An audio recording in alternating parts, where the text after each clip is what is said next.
Thank you for joining us today. We're going to be talking about video games and how it impacts our self-esteem and affects our five cores. Today we'll be going over why it's harmful and utilizing our common sense.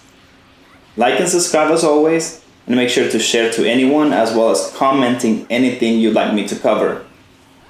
Video games in moderation can be a great source of fun and relaxation. Trust me, I enjoy playing video games. Moderation is the key word, since anything that becomes too excessive can become a detriment.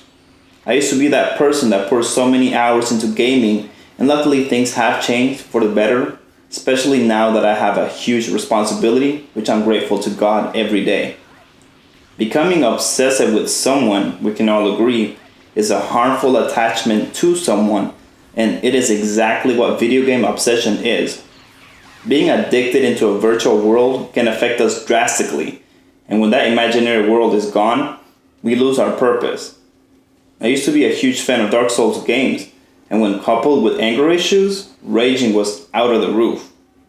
I'm not glad to admit this, but I literally broke a controller in half once with my bare hands. I only look back nowadays, and am nothing compared to my past, but that's the point. We can all grow to be better and mature as adults together. Video games affect us mentally, emotionally, physically, financially, and spiritually. Too much at least.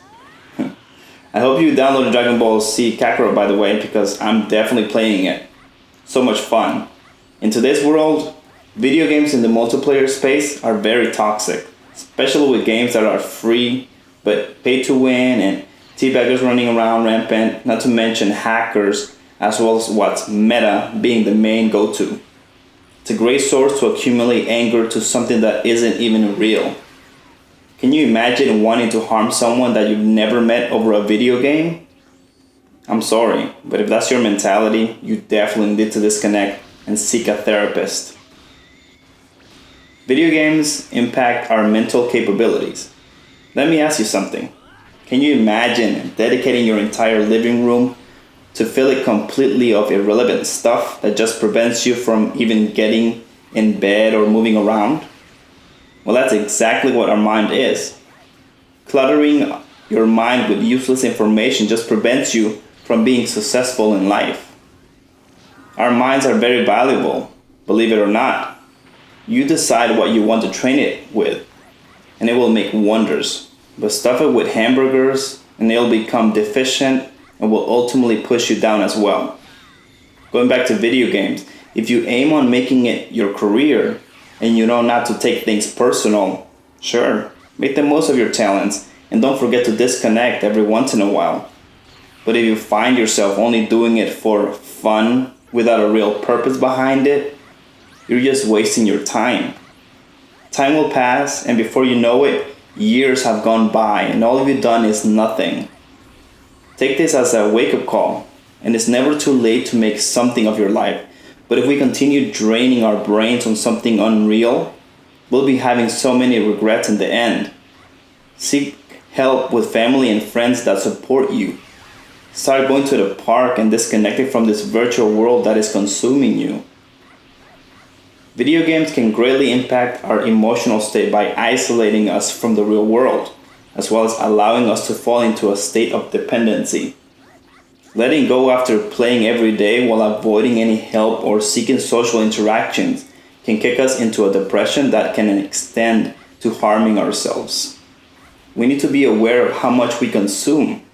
Anything, to be honest. Whether it's video games, our phones, socializing, because everything can be excessive.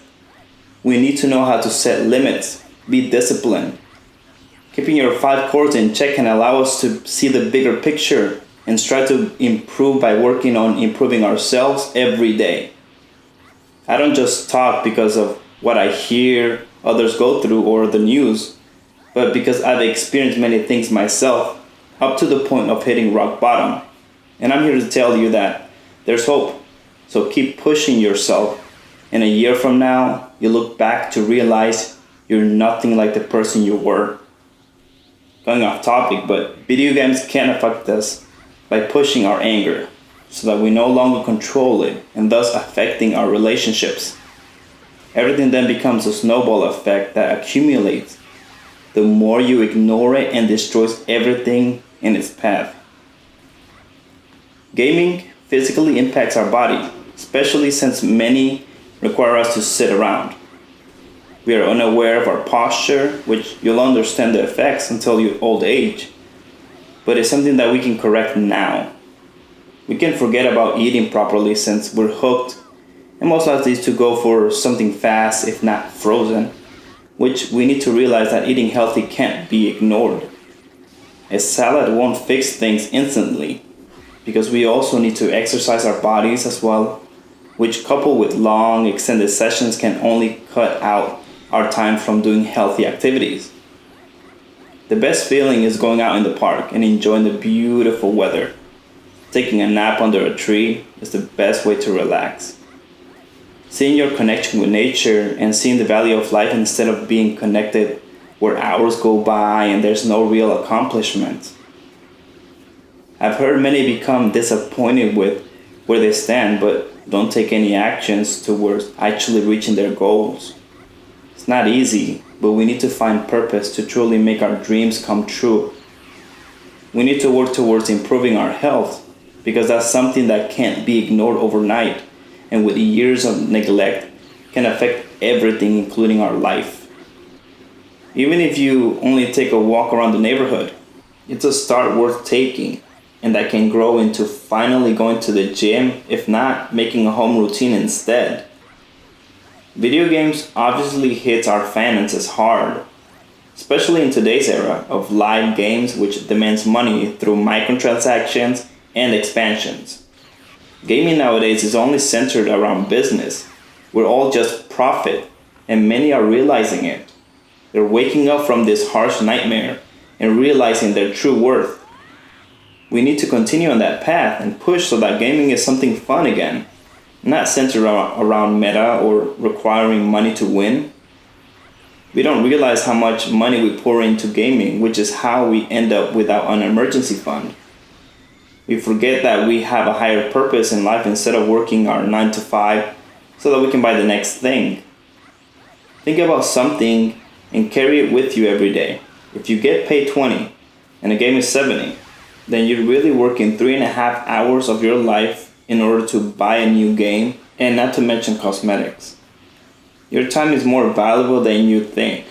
Throwing it away like that towards something unreal is just insane. So next time you go to work, count down every second that you work until you reach 3.5 hours and tell me it's worth throwing away instead of doing something meaningful so that you can become successful. Now you know why I'm not willing to buy any more pre-orders. Just paying PS Plus annually is too much for me nowadays, but I wasn't that person before, so keep pushing yourself to be better. You'll get there if you only focus on it. Gaming pushes us away from our spirituality. We don't seek committing to God because our time is filled with irrelevant activities. Unless you're gaming to keep up your business, hooray! But how is it that wasting our lives to something imaginary is more important than having a connection with God? You can say all you want and try to justify that you believe or that God doesn't exist, but you won't find peace that way, especially not have salvation. Eternity isn't temporary like our lives in this earth, it's forever. We're more likely to invest in something that won't impact us positively because we're lost in this world filled with lies. I've said this many times, but I was there too, an atheist, which is the perfect way to be in torment every day, searching for purpose. I'm here to tell you that you'll only find true purpose with God. It requires you to take the steps to seek God and work towards being obedient by following His laws. And if you want easy mode, go to a church that truly wants to support you positively, as well as push you to be better. Nothing changes instantly, and I'm a testimony of that. I went to church 6 months before I even started to praise and sing, which is why I sing and won't stop, because I regained myself from all the traumas in my life. The best part is that you continue battling every day to fight yourself about always doing the right thing and realizing that demons are real. you don't see them manipulating you because you're blind just like I was. I'm not here to scare you, but I'm here to tell you that you can start today. Anyways, that's the end of the video. I'll definitely touch those topics on many more videos to come, so like and turn on all notifications. I upload every Thursday, so expect me to be consistent on that. Gaming has pros and cons as anything we do, but we need to push addictions away because they're no different from drugs if they affect us negatively. And anything done excessively is never a positive outcome to our lives. I'm excited to talk about my testimony, so stay tuned and continue working on yourself to be better. Don't forget that you have a bigger purpose, and in case no one has told you, Jesus loves you.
thank you so much if you're still watching the video. Like I said, this is a fun game. I know in PS Plus they also have Dragon Ball Fighters and also Dragon Ball Xenoverse 2. So if you like Dragon Ball, PS Plus is right there. It's a great offer overall. There's a lot of games out there with a wide variety of catalog. It's funny because I did try to record this with my little kid in the background, but he was just all over the place. Luckily, he did fall asleep, which is weird because he doesn't usually fall asleep at this time. But he's probably tired. Anyways, but yeah, like I said, take advantage of it. I personally, the only game I'm waiting for is Final Fantasy. That's low-key the only thing. Maybe Diablo, that's probably the other one that I kind of look into, but I'm not too convinced yet, so I kind of just want to wait until they reduce the price at least, probably. I really want to consider it. But yeah, PS Plus. PS Plus is the go-to for a lot of games. Personally, I'm not planning on any other pre-orders or trying out any other stuff. But this game, as far as the gameplay goes, was the only longest thing I could ever have from the game because overall the battles aren't like super long like this one. And the only reason why this was long is because they were overpowered. There were 29, and I had to beat 3 of them, and we were like 15 and 11, so luckily we crammed it together. I did have to like speed it up a little bit more so I can keep it within like a 20-minute time frame, but that's what it is. But don't have anything else. Like I said, I'll continue updating you guys overall, but see you on the next one. Have a great afternoon, night, morning, whatever the case may be for you, and I'll see you on the next one. Bye bye.